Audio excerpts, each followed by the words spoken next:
Ecco voi la cassata siciliana montanara.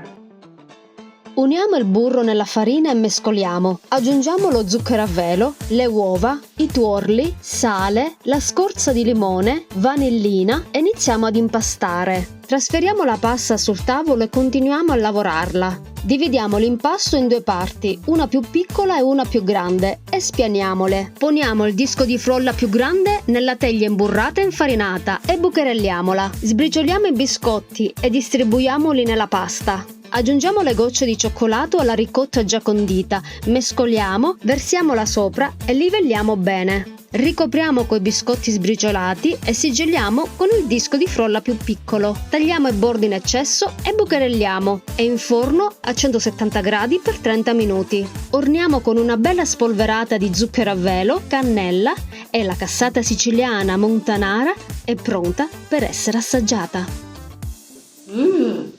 Buona! Trovate prodotti Siciliani Solidale shop.com, seguite tutti i social, date like, commentate, condividete. Ciao!